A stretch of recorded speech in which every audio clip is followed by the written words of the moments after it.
दोस्तों, आज हम आपको एक सोने का अंडा देने वाले सांप और लालची औरत और इंसानी बच्चे की कहानी सुनाने वाले हैं।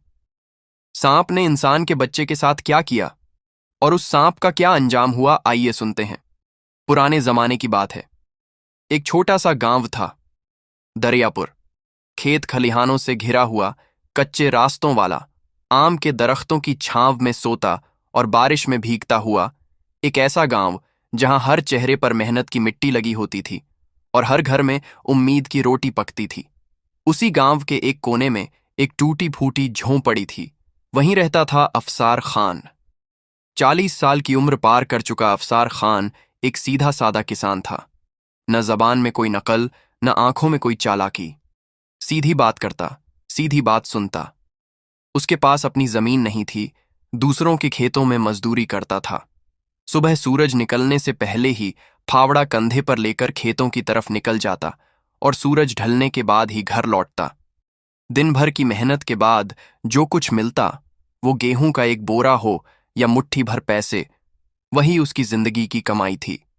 अफसार की बीवी का नाम था शायना। उम्र में 5 साल छोटी, लेकिन शिकायती लहजे में जिंदगी भर की बढ़त लिए बैठी थी।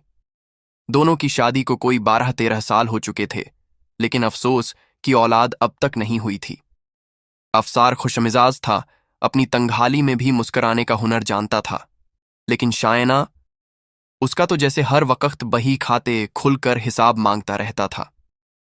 क्या रखा है इस जिंदगी में, शायना अक्सर कहती। न अपना घर, न अपनी जमीन, न कोई औलाद। खाना भी 2 वक्त का ठीक से मयस्सर नहीं।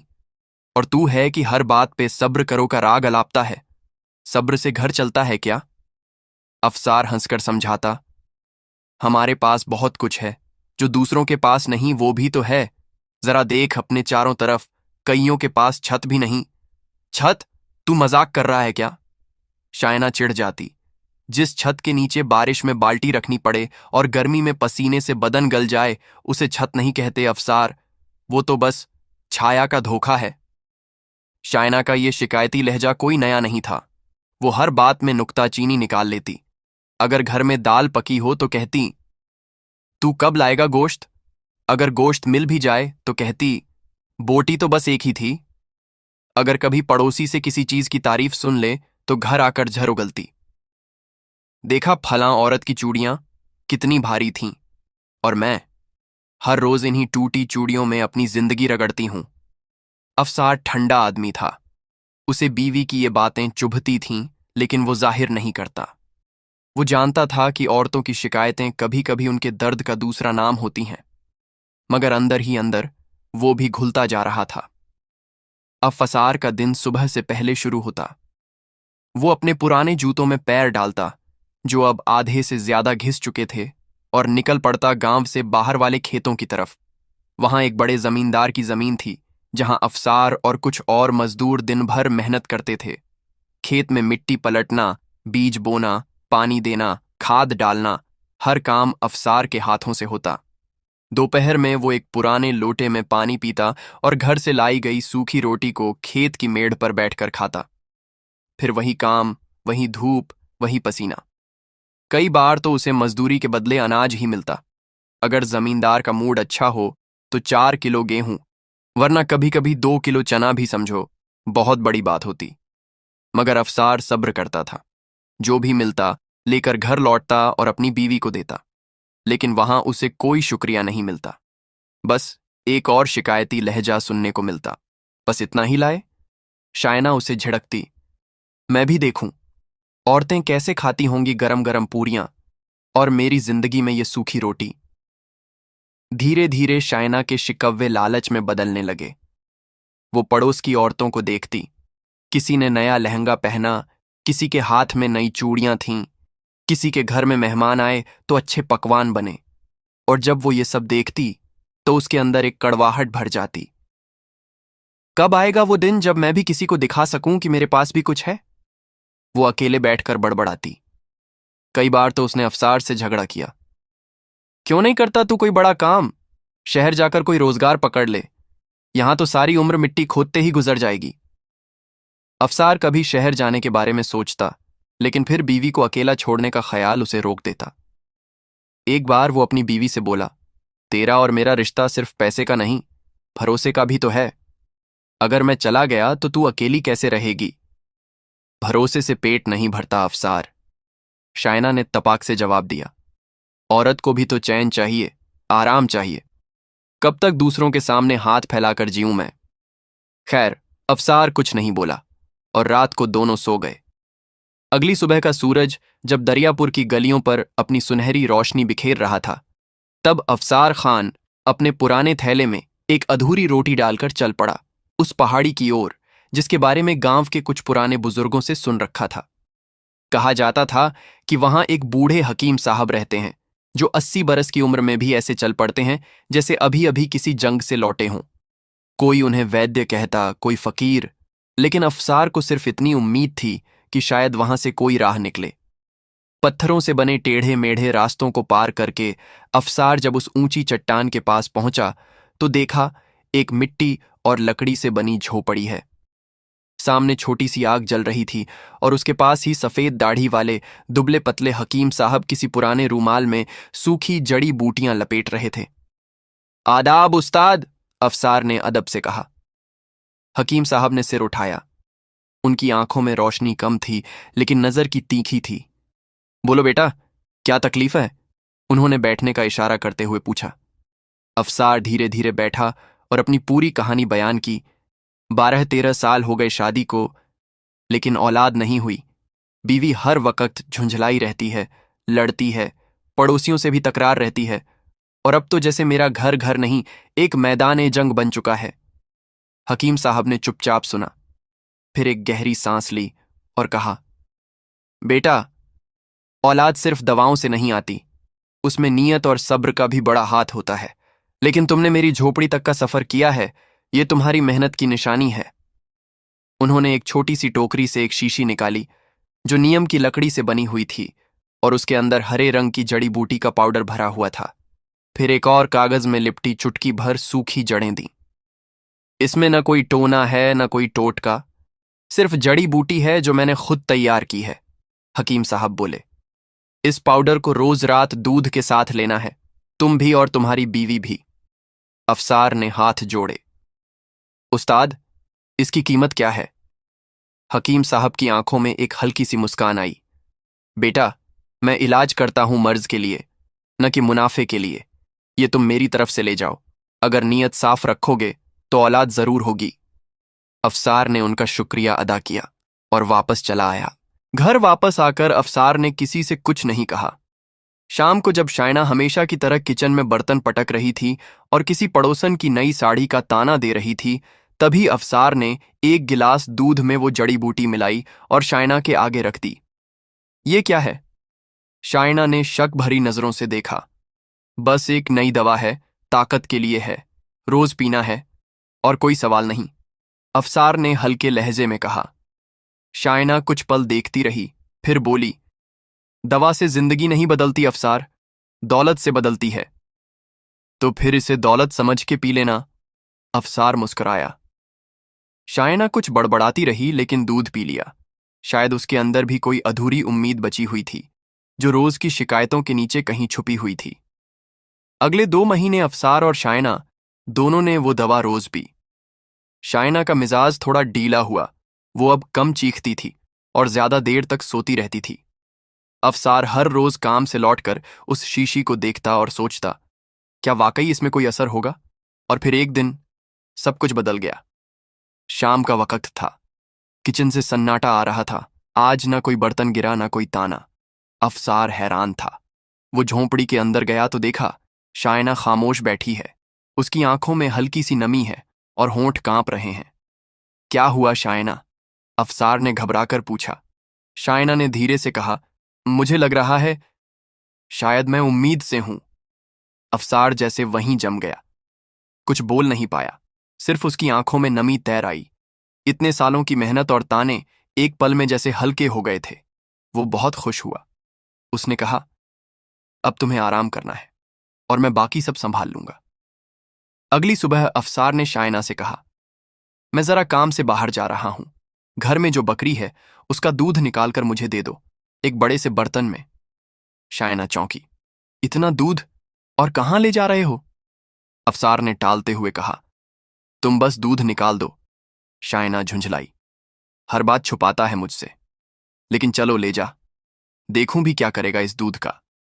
उसने एक बड़े से तांबे के बर्तन में गर्म दूध भरा और अफसार के हाथ में पकड़ा दिया। अफसार ने थैला उठाया, बर्तन को कपड़े से ढककर संभाला और चल पड़ा उसी पहाड़ी की ओर। वो पहाड़ी रास्ता एक बार फिर तय करके उसी झोपड़ी तक पहुंचा जहां हकीम साहब अपनी जड़ी बूटियों से बने दवाखाने में बैठे थे। आदाब हकीम साहब, अफसार ने हल्के से कहा। आदाब बेटा, हकीम साहब ने मुस्कुराते हुए जवाब दिया। आज फिर तशरीफ लाए हो? जी, और इस बार तो बड़ी खुशखबरी के साथ आया हूं। अफसार की आंखों में चमक थी। मेरी बीवी उम्मीद से है। मैं आपके लिए एक तोहफा लाया हूं। अफसार ने झोले से वो तांबे का बर्तन निकाला। ये मेरी बकरी का दूध है, बिल्कुल ताज़ा। मैंने सोचा कि आप जैसा हकीम इसे जरूर ले लेगा। हकीम साहब ने बर्तन को थामा, उसकी गर्माहट महसूस की और बोले, शुक्रिया बेटा, ये सिर्फ दूध नहीं, तुम्हारी मोहब्बत है। अफसार ने उनके हाथ छुए और वापस घर की तरफ चल पड़ा।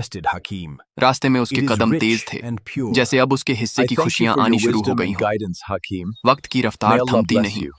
9 महीने यूं गुजर गए। शायना अब पहले जैसी नहीं रही थी। उसकी चुप्पी बढ़ गई थी, लेकिन वो जो गुस्सा था वो जैसे और भी अंदर से उबलता रहता। पेट बढ़ रहा था, लेकिन चेहरा अब भी नाराज रहता। गांव की औरतें कभी कभी आकर हाल पूछतीं, लेकिन शायना उनके सवालों का जवाब भी ठंडे लहजे में देती। जो होगा देखा जाएगा, बस इतना कहती और मुंह फेर लेती। फिर एक रात जब बादल घिर आए थे और दूर बिजली की चमक नजर आ रही थी, अफसार दौड़ता हुआ गांव की दाई के पास पहुंचा। जल्दी चलो दाई अम्मा, वक्त आ गया है। सारी रात अफसार झोंपड़ी के बाहर बेचैनी से टहलता रहा। अंदर से कभी चीखें आती, कभी सन्नाटा। और फिर सुबह के वक्त दाई बाहर आई। उसके चेहरे पर थकावट थी, लेकिन आंखों में मुस्कुराहट। मुबारक हो अफसार खान, बेटा हुआ है। वो वहीं जमीन पर बैठ गया, आंखों से बहते आंसुओं को छुपाने की कोशिश करता हुआ। उसने अपने बेटे को गोद में उठाया। छोटा सा, नरम सा, बिल्कुल दूध की तरह उजला। ऐसा लगा जैसे सारी ठंडी हवाएं उसी बच्चे से उठ रही हों। मैं तुझे कभी अकेला नहीं छोड़ूंगा, अफसार ने उसके माथे पर चूमते हुए कहा। गांव के लिए यह भी एक अजीब बात थी। 14 साल बाद अफसार खान के घर में औलाद हुई थी। लोग बधाइयां देने आते, हलवा लेकर जाते, लेकिन शायना का चेहरा फिर भी वैसा ही सख्त और रूखा रहता। वो अपने बेटे से मोहब्बत तो करती थी, उसे सीने से लगाती थी, लेकिन उसका वो जहरीला मिजाज वो कहीं से कम नहीं हुआ था। अब भी वो पड़ोस की औरतों पर ताना मारती, अफसार पर चिल्लाती और छोटी बातों पर गुस्से में आग बबूला हो जाती। लेकिन अफसार अब जैसे अपनी दुनिया में था। उसे अब सिर्फ एक चीज नजर आती थी, उसका बेटा। जब बच्चा 2 साल का हुआ तो उसने चलना शुरू कर दिया। अफसार उसे कंधे पर बैठाकर खेतों की तरफ ले जाता। कभी बाजार की गलियों में उसकी उंगलियां पकड़कर घुमाता, कभी जामुन के पेड़ के नीचे बैठकर उसे कहानियां सुनाता। शाम को जब खेत से लौटता तो कपड़े बदले बगैर सीधा बेटे को गोद में उठा लेता। वो मिट्टी से सना बच्चा जब हंसता तो जैसे अफसार के सारे दुख हवा हो जाते। लेकिन दूसरी तरफ शायना अब भी वैसी ही थी। उसके लिए मां बनना एक काम था, बस इतना कि अब लोग उसे बोझ नहीं कह सकते। लेकिन उसका दिल अब भी साफ नहीं हुआ था। वो अब बेटे को गहने पहनाने की जिद करती, कहती, देखो गांव की औरतों के बच्चे कैसे सजे हुए होते हैं, और हमारा बेटा तो जैसे किसी गरीब का बच्चा लगता है। अफसार कहता, शायना अभी तो छोटा है, पहनावे से नहीं मोहब्बत से बड़ा होता है बच्चा। लेकिन शायना के लिए मोहब्बत की कीमत सोने चांदी में नापी जाती थी। उसे ये बात हजम नहीं होती कि अफसार हर वक्त बेटे को प्यार दे और खुद भूखा सो जाए। उसके अंदर अब भी एक सवाल कुलबुला रहा था, ये औलाद तो मिल गई, लेकिन क्या अब हमारी जिंदगी ऐसे ही बीत जाएगी, बिना पैसे, बिना सोना, बिना आराम के?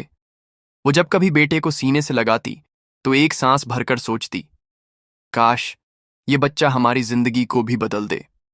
और शायद उसका यही ख्याल आने वाले वक्त में कुछ ऐसा कर देगा जो किसी ने सोचा भी नहीं था।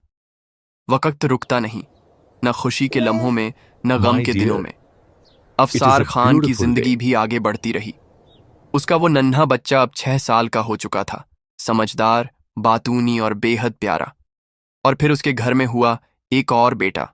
घर की रौनक बढ़ गई थी। दोनों बच्चे जैसे अफसार की जिंदगी बन चुके थे। वो दिन भर खेत में काम करता, मगर लौटते ही अपने बेटों को गोद में उठाता और सारे थकान को भुला देता। लेकिन वही घर जो बच्चों की किलकारियों से गूंजता था, अंदर ही अंदर एक और तूफान की तरफ बढ़ रहा था, क्योंकि शायना अब भी नहीं बदली थी। हर सुबह अफसार अपने पुराने थैले में एक रोटी और प्याज बांधकर खेतों की ओर चल पड़ता। दूर दूर तक मिट्टी, खलिहान और वही जमींदार की जमीन, जिसे सींचने में उसने अपनी जवानी गंवा दी थी। लेकिन अफसार कभी शिकायत नहीं करता। उसे सिर्फ इतना चाहिए था, 2 वक्त की रोटी और अपने बच्चों की हंसी। जिस घर में बच्चों की किलकारी हो, वहां अमीरी खुद चलकर आती है, वो अक्सर खुद से कहता। मगर शायना के लिए अमीरी का मतलब कुछ और था। सोने की बालियां, चांदी के गहने, रेशमी लिबास और दूसरों की जलन। वो देखती कि पड़ोसन ने नया हार लिया तो उसका खून जलता। गांव के मुखिया की बहू के पास नई चप्पल हो तो उसकी रात की नींद उड़ जाती। और अब उसके अंदर एक अजीब सी बेचैनी पनप रही थी। औलाद तो मिल गई, मगर जिंदगी अब भी वैसी की वैसी। आखिर कब तक? ये सवाल उसे अंदर से खाए जा रहा था। एक दिन दोपहर का वक्त था। सूरज सिर पर था और बच्चे घर के आंगन में मिट्टी से खेल रहे थे। शायना किचन में कुछ चूल्हे पर पका रही थी। तभी दरवाजे के बाहर किसी बीन की आवाज सुनाई दी। धीरे धीरे वो बीन की आवाज घर के अंदर तक आने लगी। पहले तो उसने अनसुना किया, फिर तंग आकर बाहर निकली। दरवाजे पर एक दुबला पतला सांवला सा आदमी बैठा था। सिर पर एक गंदा सा कपड़ा, आंखों में अजीब सी चमक। उसके पास एक बीन थी जिसे वो बार बार बजा रहा था। उसके बाजू में एक पुराना पिटारा रखा था। ए सपेरे, तू कौन है और ये शोर क्यों मचा रखा है? शायना गुस्से में चिल्लाई। सपेरा धीरे से मुस्कुराया। माफ करना, मैं तो बस अपनी रोजी के लिए बीन बजा रहा था। सुना है तुम्हारे घर में एक बकरी है, बद्दा मीठा दूध देती है। बस एक प्याले का सवाल है। शायना ने तमतमाकर जवाब दिया। दूध खत्म हो चुका है और हम तुझे कुछ नहीं देंगे। चलो निकलो यहां से। सपेरा कुछ पल खामोश रहा, फिर बीन नीचे रखकर बोला, ठीक है, लेकिन तू बहुत उदास लग रही है। कोई बात है क्या? शायना का चेहरा जैसे डीला पड़ गया। इतने सालों में पहली बार किसी ने उसके चेहरे की शिकन को देखा था। हाँ, उसने एक लंबी सांस लेते हुए कहा। हमारे घर में कंगाली है, घुट घुट के जी रही हूं। 2 बच्चे हैं। एक मर्द है जो दिन भर खेतों में मिट्टी खोदता है, और मैं तो बस बर्तन, चूल्हा और ताने ही झेलती हूं। सपेरा कुछ पल चुप रहा, फिर धीरे से बोला, लगता है तू मुझसे भी ज्यादा गरीब है। चलो आज कुछ अलग करता हूं। सपेरा ने अपनी गठरी खोली और उसमें से लकड़ी का एक पुराना पिटारा निकाला। धीरे से ढक्कन खोला और अंदर से एक नाग निकला, हल्के सुनहरे रंग का, लंबा और शांत। शायना चौंक गई। ये क्या है? ये तुम्हारी जिंदगी है, सपेरे ने पिटारा उसकी तरफ बढ़ाते हुए कहा। इसे अपने घर में एक कोना खोदकर छोड़ दो और देखना, कुछ ही दिनों में तुम्हारी तंगहाली मिट जाएगी। शायना की आंखें फटी रह गईं। तो फिर तू खुद क्यों नहीं अमीर बन जाता इससे? सपेरा मुस्कुराया। हम सपेरे इसे बस पाल सकते हैं, मगर इसके फायदे नहीं उठा सकते। मेरा काम तो बस सांप देना है। शायना कुछ पल सोचती रही। उसके अंदर का लालच जैसे उठकर खड़ा हो गया। क्या ये वाकई मेरी जिंदगी बदल देगा? हाँ, लेकिन एक शर्त है। इसे कभी तकलीफ मत देना और रोज इसके लिए दूध रखना। बस इतना। शायना ने नाग को ले जाकर घर के पिछवाड़े में एक छोटा सा बिल खोदा, मिट्टी को हटाकर अंदर एक साफ जगह बनाई और वहां पिटारा खोलकर नाग को छोड़ दिया। नाग आराम से अंदर सरक गया। बिल के बाहर उसने एक प्याला दूध का रख दिया, जो उसके छोटे बेटे के लिए निकाला गया था। उसे पहली बार कोई डर नहीं लगा, सिर्फ लालच था। शाम को अफसार खेत से लौटा, थका मगर खुश। बच्चों को सीने से लगाया, शायना के हाथ की दाल रोटी खाई और घर के एक कोने में जाकर सो गया। शायना ने कुछ नहीं बताया, न नाग के बारे में, न सपेरे के बारे में, न उस दूध के प्याले के बारे में जो अब किसी और के लिए रखा जाने लगा था। अगली सुबह आसमान में हल्की गुलाबी रोशनी फैल रही थी। गांव के कच्चे रास्तों पर नींद और नमी का आलम था। मुर्गे की पहली बांग के साथ ही अफसार खान ने अपने थके हुए जिस्म को सीधा किया, माथा पोंछा और बिना किसी शोर के खेतों की ओर निकल पड़ा। घर में सिर्फ उसकी बीवी और दोनों बच्चे रह गए। शायना का मन आज बेचैनी से भरा हुआ था। जब तक अफसार दरवाजे से बाहर गया और उसकी चप्पलों की आवाज पूरी तरह खामोश नहीं हुई, वो जैसे सांस ही रोके खड़ी रही। फिर अचानक तेजी से उंगली उठाकर आंगन की तरफ इशारा किया, बच्चों को अंदर बुलाया और खुद लपकती हुई घर के पिछले हिस्से में उस कोने की तरफ पहुंची जहां उसने एक दिन पहले वो नाक छोड़ा था। जैसे ही शायना उस गड्ढे के पास पहुंची, उसकी आंखें फटी की फटी रह गईं। बिल के मुंह के ठीक सामने मिट्टी पर रखा हुआ था एक चमचमाता हुआ सुनहरा अंडा। असली सोना। उसका दिल धक धक करने लगा, हाथ कांपने लगे, लेकिन लालच ने उसे थाम लिया। उसने जल्दी से इधर उधर देखा, कहीं कोई देख तो नहीं रहा। फिर दुपट्टे के पल्लू में अंडा लपेटा और सीधा घर के अंदर भागी। सपेरा सच बोल रहा था, ये नाग तो सच में सोने का अंडा देता है, वो बुदबुदाई। शायना ने उस दिन बच्चों को पड़ोस में छोड़ दिया और खुद चुपचाप बाजार निकल गई। वो सोने का अंडा एक पुराने सुनार के पास लेकर पहुंची, जिसने पहले तो शक भरी नजरों से देखा, फिर गौर से देखा, और फिर उसकी आंखों में एक अजीब सी चमक दौड़ गई। ये तो असली सोना है, सुनार ने धीरे से कहा। थोड़ी बहस के बाद शायना का वो अंडा अच्छे खासे दामों में बिक गया। वो इतना पैसा लेकर लौटी कि उसकी आंखें चमकने लगीं। कपड़ों की दुकान से खुद के लिए 2 रेशमी लिबास, बच्चों के लिए खिलौने, खाने पीने का सामान और यहां तक कि सोने की झुमकियों की नकल वाला नकली गहना भी खरीद लिया। वो अब जैसे खुद को गांव की सबसे अमीर औरत मानने लगी थी। शाम को जब अफसार खेत से लौटा तो घर का नजारा बिल्कुल बदला बदला सा था। चूल्हे के पास एक नया बर्तन रखा था, बच्चों के कपड़े बदले हुए थे और अंदर कोने में कई थैले सामान से भरे हुए थे। ये सब कहां से आया? अफसार ने हैरानी से पूछा। शायना ने बिल्कुल भी झिझक नहीं दिखाई। चेहरा बनावटी मुस्कुराहट से सजा हुआ था। मैं कई महीनों से थोड़े थोड़े पैसे जोड़ रही थी, बस आज मन हुआ कि खर्च कर डालूं।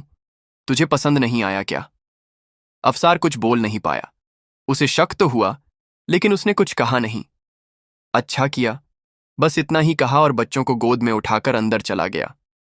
उस रात शायना चैन से सोई। उसका दिमाग अब गिनती कर रहा था। अगर रोज एक अंडा मिले तो हफ्ते में 7 और महीने में 30। 1 महीने में ही इतने पैसे आ जाएंगे कि गांव वालों की आंखें चौंधिया जाएंगी। सुबह होते ही वो फिर से बिल के पास गई, लेकिन वहां कुछ नहीं था। ना कोई अंडा, ना नाग, ना हलचल। वो चौंक गई। अरे, आज क्यों नहीं?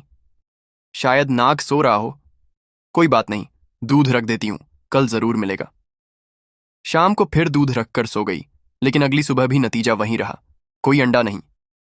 अब शायना की बेचैनी बढ़ने लगी। ऐसा कैसे हो सकता है? वो बड़बड़ाने लगी। क्या नाग कहीं चला गया या फिर डर गया? उसने तीसरे दिन भी वही किया। दूध रखा, साफ जगह बनाई, 2 बार जाकर देखा, लेकिन कुछ नहीं। अब उसका चेहरा तमतमा रहा था, आंखें लाल हो रही थीं और अंदर जैसे कोई अजीब सी चिंगारी जल रही थी। क्या नाग भी धोखा दे रहा है? उसका दिमाग बार बार यही सवाल पूछ रहा था। उस रात खाना खाते वक्त भी उसका ध्यान भटका हुआ था। अफसार बच्चों को कहानी सुना रहा था और वो छत की तरफ देखती रही, चुपचाप, गुस्से में। जिस दिन नाग ने अंडा दिया था, उस दिन ही घर में रौनक थी। अब तो फिर वही हाल है, उसने मन ही मन कहा। औरत अब तक तसल्ली से जी रही थी, लेकिन अब उसका लालच और बढ़ चुका था। कल भी अगर अंडा नहीं मिला तो मैं खुद देखूंगी इस नाग को, शायद कहीं जाकर छुपा बैठा है। अगले दिन सुबह का वक्त था।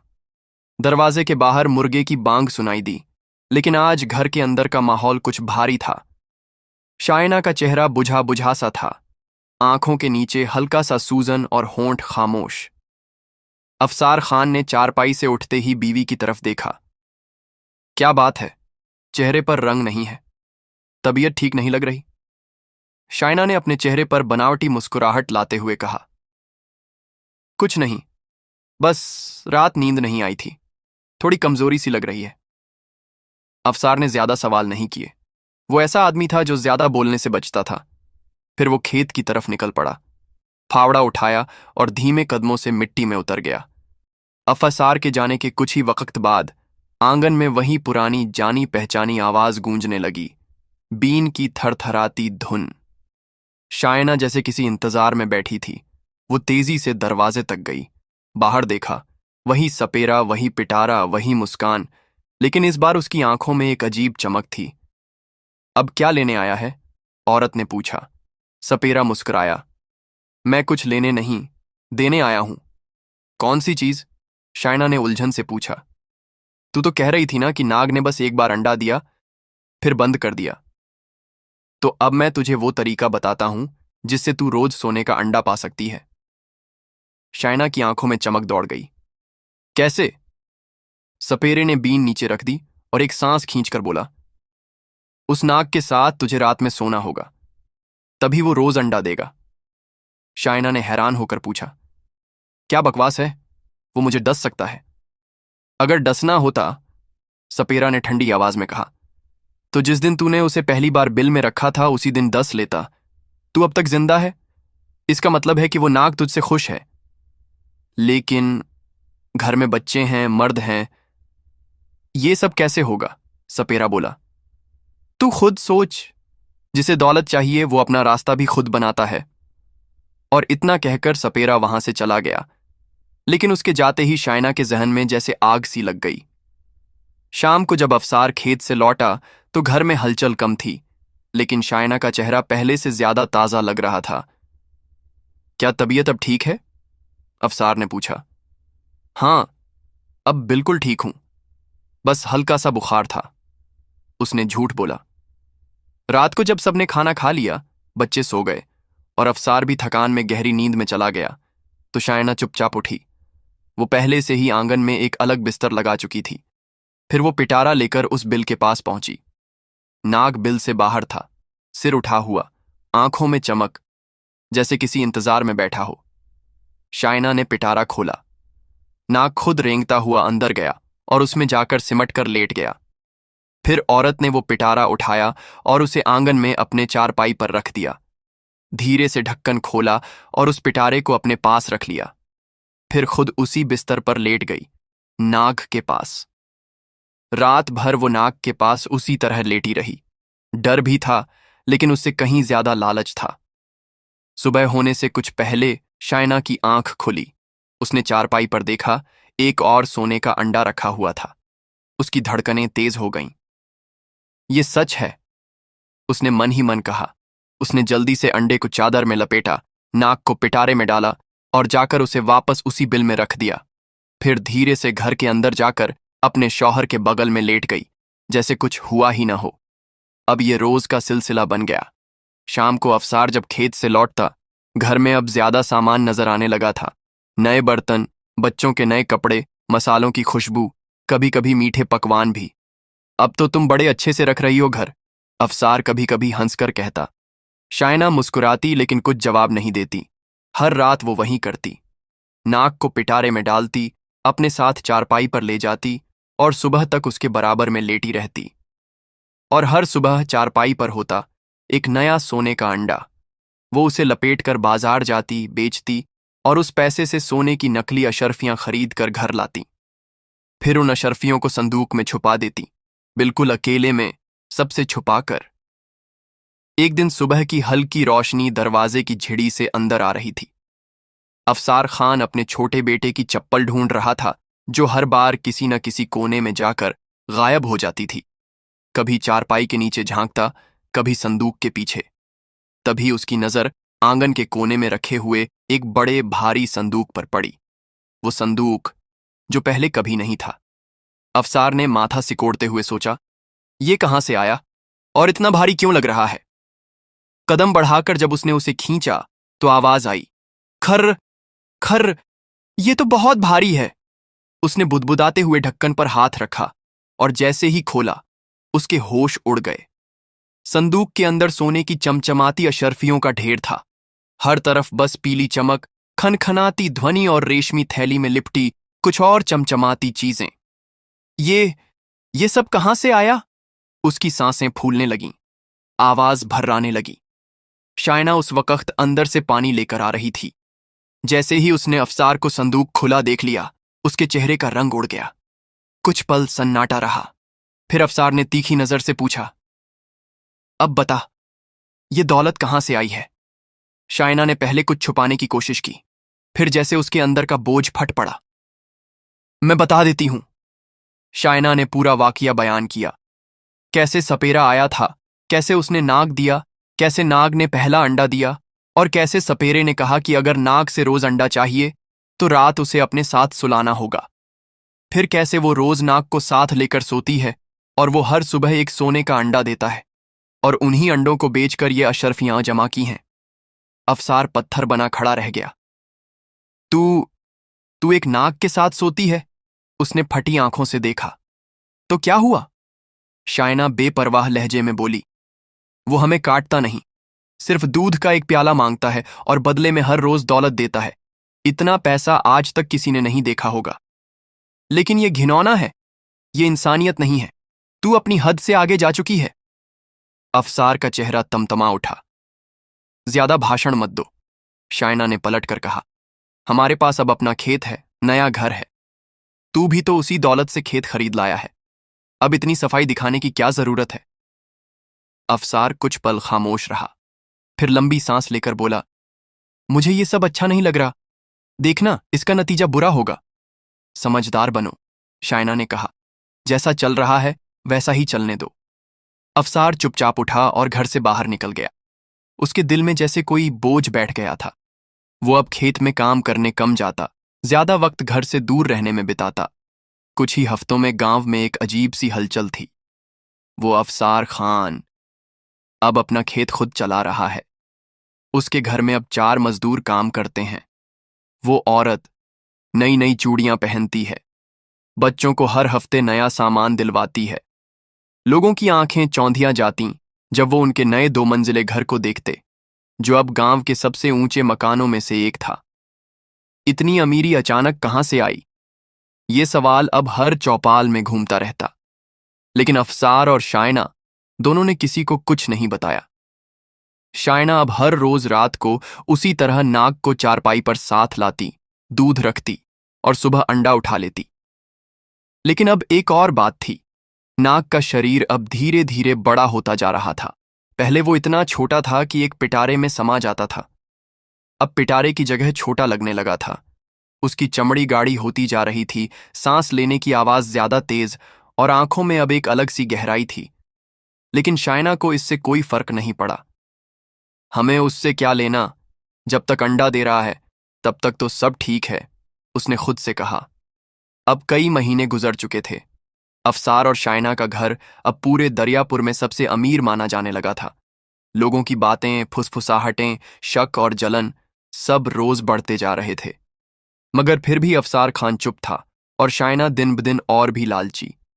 वो हर रात नाग को अपने पास सुलाती और हर सुबह एक नया सोने का अंडा उठाकर उसे बेचने चली जाती। लेकिन फिर एक रात इस अमीरी की चमक के पीछे छिपी काली परछाई सामने आ गई। उस रात भी शायना आंगन में बिस्तर लगाए लेटी थी। नाग पिटारे में से बाहर निकला और दोनों हमेशा की तरह साथ लेटे। रात के तकरीबन 2 बजे होंगे। नाग अचानक उठा, धीमे से जमीन पर फिसला और सीधा उस कोने की तरफ बढ़ा जहां शायना की प्यारी बकरी बंधी हुई थी। बकरी कुछ समझ पाती उससे पहले ही नाग ने उसे डस लिया। कोई चीख, कोई हल्ला नहीं, बस एक पल की हरकत और बकरी वहीं गिर पड़ी। नाग फिर उतनी ही खामोशी से वापस आया और शायना के बगल में लेट गया। सुबह जब शायना उठी तो हमेशा की तरह चारपाई पर एक सोने का अंडा रखा था। उसने अंडा उठाया और अंदर संदूक में रखाई। लेकिन जैसे ही वो आंगन में गई, देखा उसकी बकरी मरी हुई पड़ी है। उसके मुंह से झाग निकल रहे थे। आंखें खुली हुई थीं, लेकिन शरीर ठंडा और सुन्न। शायना ने घबराकर अफसार को बुलाया। वो दौड़ता हुआ आया और बकरी को देखकर हैरान रह गया। इसको या तो किसी जहरीली चीज ने काटा है या जहर खिला दिया गया है, अफसार ने कहा। उसकी नजरें सीधी नाग के बिल की तरफ गईं। यही है ना तेरे सोने का अंडा देने वाला नाग, जिसने हमारी बकरी को खत्म कर दिया? मैं रात को देखूंगी, शायना ने थोड़ी नरमी से कहा। मामला क्या है? अगली रात शायना नाग के साथ लेटी रही, लेकिन आज आंखें बंद करके सिर्फ सांस रोककर सोने का नाटक कर रही थी। आधी रात हुई, नाग फिर उठा। इस बार उसने बकरी नहीं बल्कि मुर्गी को निशाना बनाया, जो पिछवाड़े के कोने में डाली के पास सो रही थी। शायना देखती रही। नाग फिसलता हुआ मुर्गी के पास गया, झटका मारा और फिर वापस आकर उसी बिस्तर पर लेट गया। सुबह जब मुर्गी मरी हुई मिली तो शायना ने कोई शोर नहीं किया, न अंडे का जिक्र न नाग का। बस मुर्गी को किसी बहाने बाहर फेंकवा दिया। तीसरी रात शायना को फिर नींद नहीं आई। अंदर डर था, लेकिन उससे बड़ा लालच। अब नाग की हरकतें आम हो गई थीं, फिर भी वो उसी तरह उसके पास लेटी रही। रात को 2:30 के करीब नाग उठा। इस बार उसका निशाना था घर का गधा। गधा रात के वक्त बाहर बंधा रहता था। नाग ने धीरे से जाकर उसे डसा। गधा एक हल्की सी चीख के साथ गिर पड़ा। शायना ने देखा, लेकिन कुछ नहीं किया। बस अपनी सांसें रोके आंखें बंद किए लेटी रहीं। नाग फिर आया और रोज की तरह बगल में लेट गया। सुबह उठकर शायना ने सबसे पहले चारपाई पर देखा सोने का एक और अंडा। उसने अंडा उठाया और जल्दी से संदूक में छुपा दिया, लेकिन इस बार दिल में एक अजीब सी बेचैनी थी। सच्चाई कब तक छुपती? अब बात छुपाना मुश्किल हो रहा था। घर में जानवर कम होते जा रहे थे। बकरी गई, मुर्गी गई, अब गधा भी नहीं रहा। आखिरकार उस दिन शायना ने अफसार को सब कुछ बता दिया। वो नाग जो अंडा देता है, वही हमारे जानवरों को डस रहा है। मैंने अपनी आंखों से देखा है। पहले बकरी, फिर मुर्गी और अब गधा। अफसार का चेहरा सख्त हो गया। मैं पहले ही कह चुका हूं, एक दिन ये नाग हमें भी डस देगा। लेकिन तू तो लालच में अंधी हो गई है, शायना बोली। जानवरों को तो फिर से खरीदा जा सकता है, लेकिन इस अंडे से मिलने वाली दौलत बार बार नहीं आती। तुझे दौलत प्यारी है या अपनी जान? अफसार ने चीख कर पूछा। वो नाग इंसानों को नहीं डसता। अगर डसता तो मुझे अब तक डस चुका होता, शायना ने जवाब दिया। अफसार ने माथा पकड़ लिया। वो जानता था कि अब इस औरत को समझाना मुमकिन नहीं। अगले दिन दरवाजे पर दस्तक हुई। धक धक। शायना चौंकी। इतनी सुबह कौन हो सकता है? दरवाजा खोला तो सामने एक झुकी हुई पीठ, सफेद बाल, कांधों पर झोला। एक बुजुर्ग हकीम साहब खड़े थे। उनकी आंखों में गहराई थी और चाल में थकन के साथ एक अजीब सी स्थिरता। आदाब बेटी, बुजुर्ग ने धीमे से कहा। तुम कौन हो? शायना ने कड़वी आवाज में पूछा। मेरा नाम पूछने की जरूरत नहीं। मैं पास के जंगल में जड़ी बूटियों के लिए आया था। वहीं एक बात सुनी जो तुम्हें बताने आया हूं। क्या बात? शायना अब भी लापरवाही से पूछ रही थी। तेरे खिलाफ बहुत बड़ी चाल चली गई है बेटी, बुजुर्ग ने गहरी आवाज में कहा। एक सपेरे को सुना, वो अपने साथी से कह रहा था कि मैंने उस औरत से बकरी का दूध मांगा था, उसने इनकार कर दिया। अब देखना कैसे उसके घर का एक एक जिंदा चीज मेरा नाक खा जाएगा। शायना का चेहरा तन गया, लेकिन वो फिर भी खुद को काबू में रखे रही। तुम्हें कैसे पता कि वो मेरे ही बारे में बात कर रहा था? उसने ताना मारते हुए पूछा। उसने तुम्हारा नाम नहीं लिया, लेकिन उस सपेरे ने तेरा घर, तेरी बकरी और नाक की बात की। मैं उसी दिन से यहां आने का सोच रहा था। हकीम साहब ने कहा, बेटी, वो सपेरा तुझसे बदला ले रहा है। उसने तुझे जो नाक दिया है, वो सोने का अंडा जरूर देता है, लेकिन साथ ही तेरे घर की जान लेता जा रहा है। पहले बकरी, फिर मुर्गी, फिर गधा, और अब तेरे बच्चे और तेरा शौहर उसके निशाने पर हैं। मैंने ऐसा जहर तैयार किया है जो उस नाक को मार सकता है और तुझे इस बर्बादी से बचा सकता है। अगर तू चाहे तो मुझे अंदर आने दे। शायना का चेहरा अब बिल्कुल सख्त हो गया था। वो चौंकी, लेकिन डर के बजाय उसके दिल में आया, कहीं ये आदमी नाक को मुझसे छीनने तो नहीं आया? उसने आंखें तरेड़ते हुए कहा, तू कौन होता है मेरे घर के अंदर आने वाला? मुझे क्या पता तू खुद सपेरे से मिला हुआ है? तेरे जैसा बूढ़ा झर मारने नहीं, नाक चुराने आया है, ताकि खुद सोने का अंडा वसूल करे। उसकी आवाज अब ऊंची हो चुकी थी। हकीम साहब की आंखों में एक पल को गहरी उदासी तैर गई। बेटी, उन्होंने नरमी से कहा, मैं वही हकीम हूं जिसने तेरे शौहर को दवा दी थी। जब उसने औलाद के लिए मुझसे दवा मांगी थी, तो मैंने बिना एक पैसे लिए जड़ी बूटी दी थी, मगर आज तू मुझे ही चोर समझ रही है।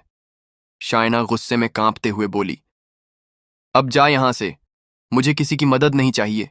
वो नाग मेरी दौलत है और मैं उसे किसी को नहीं दूंगी। मुझे मत समझा कि कौन मुझे बर्बाद करना चाहता है। हकीम साहब कुछ पल खामोश खड़े रहे। फिर उन्होंने अपना झोला उठाया और एक ठंडी सांस भरते हुए कहा, ठीक है बेटी, लेकिन याद रख, जब कभी मेरी जरूरत पड़े मैं उस पुराने पहाड़ी रास्ते के ऊपर अपनी झोंपड़ी में ही मिलूंगा। उस दिन मत कहना कि मैंने चेताया नहीं था। इतना कहकर वो चलते बने। शायना ने दरवाजा धड़ाम से बंद किया और अंदर आई। उसकी सांस तेज थी, माथे पर पसीना, लेकिन आंखों में वही पुराना लालच। उस शाम की हवा में अजीब सी खामोशी थी। आसमान पर बादल छाए हुए थे, लेकिन बारिश नहीं हुई थी। बस एक घुटन सी लटकी हुई थी फिजा में। अफसार खान जब खेत से लौटकर घर आया तो शायना कुछ अलग सी लगी। चेहरे पर उदासी, आंखों में उलझन और सांसों में झिझक। क्या बात है? अफसार ने पूछा। शायना ने कुछ देर चुप रहकर कहा, आज एक बूढ़ा आदमी आया था, कहता था वो हकीम है और कह रहा था नाग तुम्हें खा जाएगा। अफसार का चेहरा पल भर में सख्त हो गया। कैसा हकीम? क्या नाम लिया उसने? नहीं, नाम नहीं बताया, लेकिन वो पहाड़ी की तरफ से आया था, कंधे पर झोला था। अफसार चुप हो गया। उसके जहन में एक ही चेहरा घूमने लगा, वही हकीम साहब जिन्होंने बरसों पहले उसे और शायना को औलाद के लिए जड़ी बूटी दी थी। ये वही होंगे, उसने बुदबुदाते हुए कहा, और फिर बात वहीं खत्म कर दी। एक हफ्ता और बीत गया। सब कुछ फिर से उसी ढर्रे पर था। शायना रोज रात नाक को पिटारे में रखकर साथ सुलाती, सुबह अंडा उठाती और संदूक में जमा करती। मगर 8वीं रात सब कुछ बदल गया। आधी रात का वक्त था। चांदनी धुंधली थी और हवाओं में एक सरसराहट सी थी। नाक हमेशा की तरह चुपचाप लेटा था, लेकिन फिर वो अचानक बिस्तर से सरकता हुआ उठा। शायना ने आधी नींद में अपनी आंखें खोलीं। उसने देखा, नाग सीधा उसके बेटे के बिस्तर की तरफ बढ़ रहा है। कुछ पल में ही नाग ने बिना किसी आवाज के अपने नुकीले दांत बच्चे के जिस्म में उतार दिए। बच्चे के होंठ थोड़े फड़फड़ाए, लेकिन आवाज न निकली। उसकी सांस वहीं थम गई। शायना की चीख गले में ही घुट गई। वो कांपी, लेकिन डर ने उसकी आवाज छीन ली। अगर मैंने आवाज निकाली तो शायद मुझे भी डस ले, यही सोचकर उसने अपना मुंह हाथ से दबा लिया। वो सांस रोके पत्थर बनी लेटी रही। नाग धीरे धीरे लौट आया और फिर उसी पिटारे में समा गया। सूरज की पहली किरण के साथ जब अफसार जागा तो देखा शायना रो रही थी और उनका छोटा बेटा अब सांस नहीं ले रहा था। चेहरे पर वही निशान थे जो सांप के काटने के बाद आते हैं। आंखें अधखुली, होंठ नीले, शरीर ठंडा। अफसार चीख पड़ा, देख लिया, देख लिया तूने अपने लालच का नतीजा। मैं पहले ही कहता था, ये नाग एक दिन हमारी बर्बादी बन जाएगा। शायना कुछ नहीं बोली, बस चुपचाप सुबकती रही। नाग अब बिल में जा चुका था। अफसार और शायना ने तय किया, अब हम इस नाग को जिंदा नहीं छोड़ेंगे। दोनों मिलकर नाग के बिल के पास बैठने लगे। सुबह, दोपहर, शाम, रात, लेकिन नाग अब बाहर ही नहीं आता था। वो जैसे गायब हो गया हो। 1 हफ्ता, 2 हफ्ते, फिर 1 महीना बीत गया। घर में सन्नाटा था। न अंडा आया, न नाग। एक बेटे की मौत ने जैसे पूरे घर की आवाज खामोश कर दी थी। लेकिन जैसे ही 1 महीना खत्म हुआ, शायना का दिल फिर से बेचैन होने लगा। संदूक अब खाली हो रहा था। अंडे आना बंद हो चुके थे। पैसे कम होने लगे थे। गांव वालों की बातें दोबारा तेज होने लगी थीं। लालच फिर जागा। मैं वो नाग फिर से लाना चाहती हूं, उसने एक सुबह अपने शौहर से कहा। अफसार का खून खौल उठा। तू पागल हो गई है, उसने चिल्लाकर कहा। एक बेटे को निगल गया वो नाग, अब तू दूसरे बेटे को भी उसी के हवाले करना चाहती है। ये अंडे तुझे इतने प्यारे हो गए हैं कि तू मां कहलाने लायक ही नहीं रही। बहस के बाद अफसार चुपचाप घर से निकल गया, लेकिन अब उसका दिल बहुत कुछ तय कर चुका था। उसे याद आया वो बूढ़ा हकीम जिसने सच्चाई बताई थी और जिसने कहा था, जब जरूरत हो मुझे पहाड़ी पर ढूंढ लेना। अफसार उसी वक्त पहाड़ी की ओर चल पड़ा। जैसे ही अफसार बाहर निकला, शायना ने दोबारा वही किया। जो कभी नाग को बुलाने के लिए किया था। एक दूध की प्याली ली, उसमें खुशबू वाला रस मिलाया, वहीं जो पहले सपेरे ने बताया था। फिर धीरे से नाग के पुराने बिल के सामने जाकर दूध रख दिया। अगर तू कहीं भी है तो फिर से आ जा। वो मन ही मन बुदबुदाई। उसकी आंखों में कोई पछतावा नहीं था, बस वही पुरानी चमक, सोने की अंधी चमक। दूसरी तरफ पहाड़ की तरफ जाने वाला वो संकरा ऊबड़ खाबड़ रास्ता अब अफसार खान को सीधा लग रहा था। वो तेज तेज कदमों से चल रहा था, पसीना उसके माथे से टपक रहा था। आंखों में एक ही बात गूंज रही थी, अगर अब देर की तो मेरा दूसरा बेटा भी नहीं बचेगा। जब वो ऊपर पहुंचा तो वहीं पुरानी झोंपड़ी, वहीं झुकी कमर और वहीं झोला लिए हकीम साहब बाहर बैठकर कोई सूखी जड़ी बूटी पीस रहे थे। अफसार ने आहिस्ता से पास जाकर कहा, हकीम साहब, मैं बहुत परेशान हूं। आपने सही कहा था। उस नाग ने मेरी बकरी को डस लिया, फिर मेरी मुर्गी को, फिर गधा, और अब मेरे बेटे को भी खा गया। उसकी आवाज कांप रही थी। लेकिन मेरी बीवी अब भी नहीं मान रही। वो अब भी उस नाग को दूध पिला रही है, और आज सुबह मैंने देखा वो फिर से अंडा लेकर बैठी थी। हकीम साहब ने गहरी सांस ली और कहा, अब अगर वो नाग और रुका तो अगला नंबर तेरे दूसरे बेटे का है। फिर तू और आखिर में तेरी बीवी भी नहीं बचेगी। क्या आप चलेंगे मेरे साथ? क्या आपके पास वो जहर है जिससे उसे मारा जा सके? अफसार ने कहा। हकीम साहब उठ खड़े हुए, झोला कंधे पर डाला और झोंपड़ी का दरवाजा बंद करते हुए बोले, चलो बेटे, अब वक्त आ गया है। आज वो नाग बचेगा नहीं। जब दोनों, अफसार और हकीम साहब, खेतों से होते हुए उसके घर पहुंचे तो जो मंजर देखा वो दिल दहला देने वाला था। शायना झुकी हुई थी, वो बिल के सामने बैठी थी और नाग धीरे धीरे बिल से बाहर निकलकर दूध पी रहा था। उसके पास एक चमचमाता हुआ सोने का अंडा। शायना की आंखों में वही पुरानी चमक थी, चेहरा अब भी उसी लालच में डूबा हुआ। जैसे ही उसे किसी की आहट सुनाई दी, उसने मुड़कर देखा। सामने उसका शौहर और उसके साथ वही बुजुर्ग हकीम साहब खड़े थे। उसका चेहरा पहले जर्द पड़ा, फिर गुस्से में लाल हो गया। तुम इस बूढ़े को फिर से क्यों ले आए हो? शायना चीखी। ये हमारा सब कुछ छीनना चाहता है। उसने अपने हाथ में अंडा उठाकर हवा में लहराया। देखो, अभी अभी नाग ने फिर से अंडा दिया है। लेकिन तभी वो नाग जो दूध पी रहा था, हकीम साहब को देखकर फुर्र से पीछे हटा और झटपट बिल में समा गया। देखा, ये डरता है मुझसे। हकीम साहब ने अफसार की तरफ देखा, फिर उन्होंने शायना से कहा, औरत, अब भी वक्त है। अपनी आंखों से लालच की पट्टी हटाओ। ये सांप एक एक करके तुम्हारे घर के हर जिंदा जान को निगल रहा है। वो सोना नहीं, मौत की निशानी है जो तेरे पास जमा हो रही है। शायना हंस दी। मौत की निशानी? अरे वो अंडे तो हमें अमीर बना रहे हैं। आज गांव के सबसे ऊंचे घर में मैं रहती हूं। अब अफसार से रहा नहीं गया। उसने ठंडी और सख्त आवाज में कहा, बस बहुत हो गया, अब तुझे पीछे हटना होगा। मैंने तुझे बहुत समझाया, बहुत सहा, लेकिन तूने बेटे की मौत से भी कुछ नहीं सीखा। उसने शायना को पीछे धकेला। अब इस नाग को मैं नहीं छोड़ूंगा। फिर हकीम साहब की तरफ देखा। बाबा, अब आप अपना काम कीजिए। हकीम साहब ने झोले से एक अजीब सी काली शीशी निकाली। उसे धीरे से खोला। अंदर से हल्की सी भाप सी निकली, जिसमें एक अजीब सी कड़वी गंध थी। उसके बाद उन्होंने अपने साथ लाई नीले रंग की दवा की एक बोतल उठाई और उसे बिल के अंदर उंडेल दिया। कुछ पल सन्नाटा रहा, और फिर बिल के अंदर से एक जोरदार फड़फड़ाहट की आवाज आई। नाग बिल से बाहर निकला, लेकिन वो वैसा नहीं था जैसा पहले था।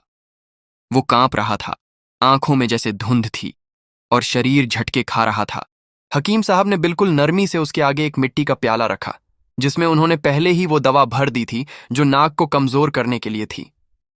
नाग ने कुछ पल घूरा, फिर जैसे किसी आदत या असर के चलते उसने प्याले को सूंघा और फिर पूरी दवा पी गया।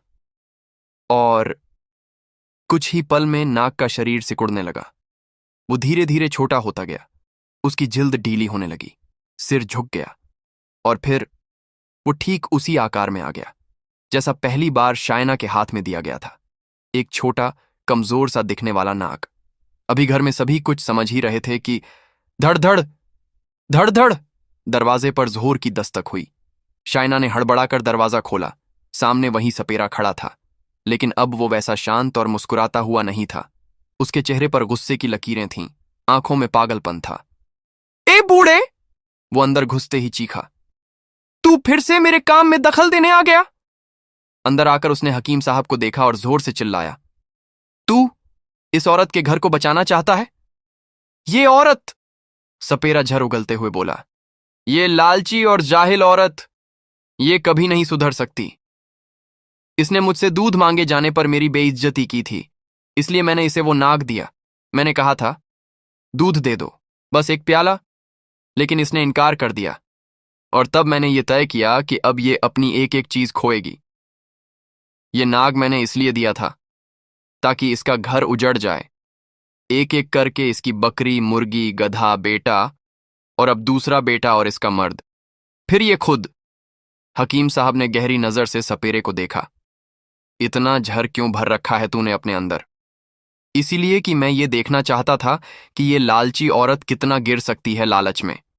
सपेरा गुर्राया, और इसने दिखा दिया। बेटे की मौत के बाद भी ये नाग को दूध पिलाने लगी। हकीम साहब शांत लहजे में बोले, ये औरत गलती पर थी, लेकिन अब जब मैं यहां हूं, तू किसी को नहीं दस सकेगा। तेरी साजिश यहीं खत्म होगी।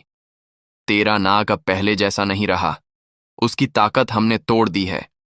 सपेरा जोर से चिल्लाया, मैं इसे फिर से जागता हुआ नाग बना दूंगा, फिर से अंडे देगा और सबको डसेगा। तू करके देख। अफसार एक कदम आगे बढ़ा। आज अगर तू या तेरा नाग किसी ने भी मेरे घर की तरफ देखा, तो मैं तेरे शरीर को उस बिल में गाड़ दूंगा। हकीम साहब ने कंधे से एक छोटी थैली निकाली और जमीन पर कुछ चूर्ण बिखेर दिया।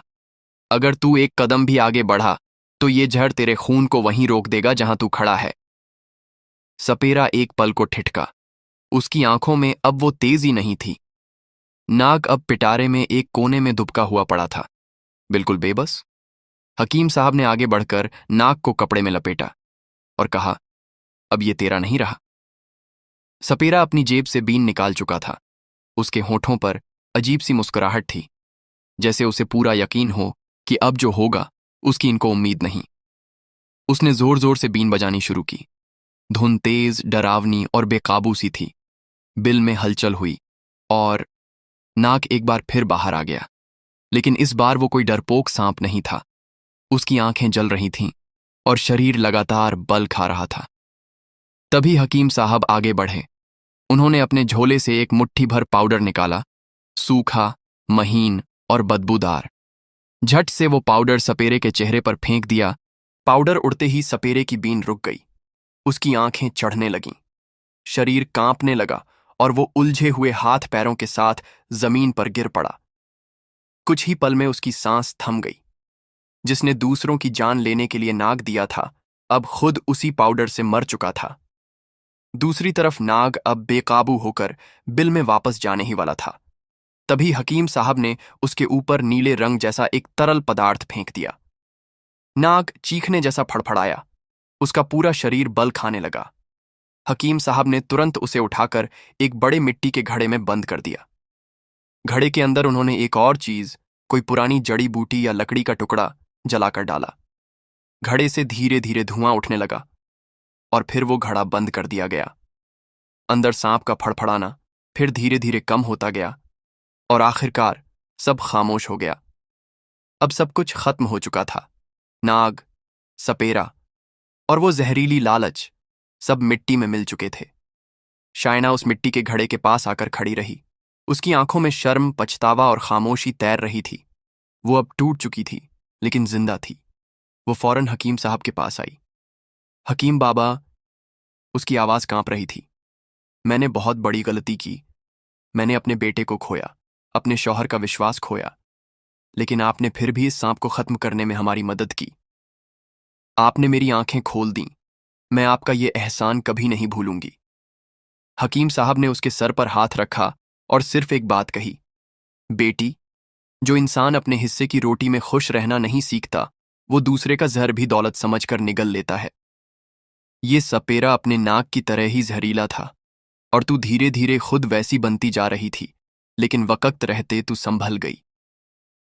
अगले ही दिन हकीम साहब अपने पहाड़ी रास्ते की ओर लौट गए, वहीं जहां वो जड़ी बूटियों से लोगों का इलाज करते थे। न कोई नाम, न शोर, बस सादगी और सच्चाई का रास्ता। अफसार खान ने नाक के पुराने बिल को खुद अपने हाथों से मिट्टी से बंद किया। संदूक में बची हुई अशर्फियों को गांव के गरीब बच्चों के लिए दान कर दिया गया। अब न कोई पिटारा था, न कोई बीन, न कोई अंडा, बस एक साधारण सी जिंदगी थी जिसमें वो मियाँ बीवी सुकून से इंसानों की तरह जीने लगे।